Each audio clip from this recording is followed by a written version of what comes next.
Now, Stormwatch 12 weather on News Watch 12. Well, there's still an air quality alert for Curry, Josephine, and Jackson counties. This actually was set to expire at 5 o'clock, but there's been no new update, so it may have been extended. We'll keep an eye on this throughout the next couple of hours. But generally, we've had pretty poor air quality throughout the region from plenty of smoke through multiple fires in the region. Latest update in terms of air quality right now: Gold Beach, Crescent City, unhealthy for sensitive groups, a little bit better in Brookings, but heading inland, the only real bad areas at this particular point are over in Happy Camp and down towards Etna. But that smoke has pushed towards the east throughout the overnight hours, is dispersed, so it's covered more area, but it has thinned out at least somewhat. And especially in the Rogue Valley, it is now technically still in the moderate air quality, so it's generally known as acceptable air, but it could be sensitive still for a few people. But in Northern California, Wairika down towards Mount Shasta City, unhealthy for sensitive groups. And east of the Cascades, it's moderate, but way out towards Lakeview, that's the only good air at this particular time.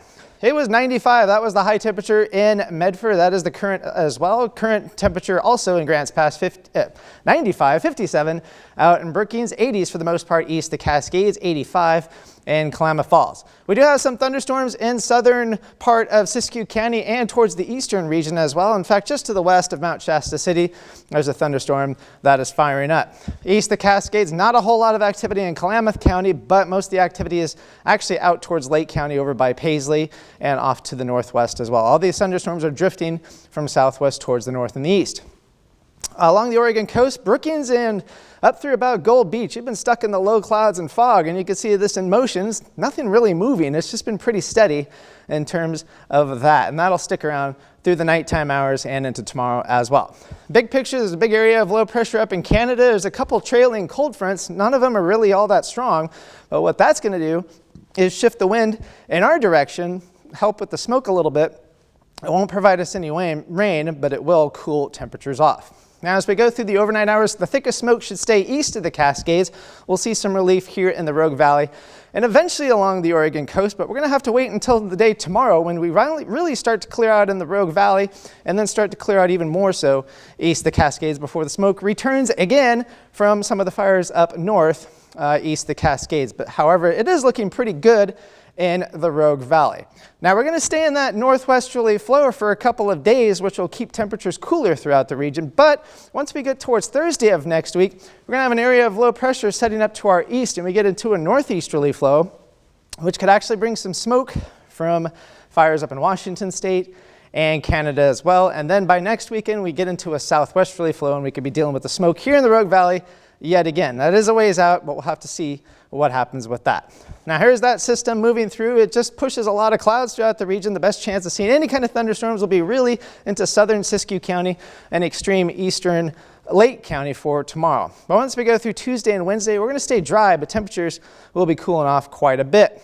And again, from the there's that area of low pressure that'll be setting up to the east of us by midweek, cooling temperatures off quite a bit, but again, giving us that northeasterly flow.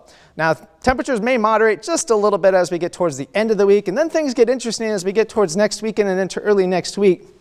We may end up seeing an actual kind of a flow that looks more like fall. We're not going to see any rain here for the next several days, but there may be some beneficial rain up to the north. It is 95 degrees right now in Medford, 57 in Brookings, 85 in Klamath Falls. Tonight we're going to be into the 50s for the most part, upper 40s for Lakeview and Mount Shasta. For tomorrow, generally into the 80s. Lakeview though, 79 degrees, 86 is the forecast high for Medford. For the Oregon coast, we'll stay in the 60s for the next several days, except for Tuesday.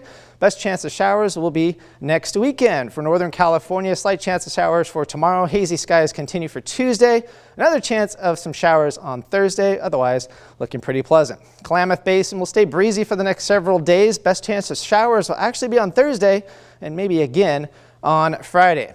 For the Cascades, we'll be in the 70s through Tuesday, cooling into the 60s by Wednesday. Chance of showers is not very high for Thursday and Friday, but it does exist. And for the Rogue Valley, if you want temperatures to cool off, it will cool off Monday, 86, but we really cool off by Wednesday, only 75.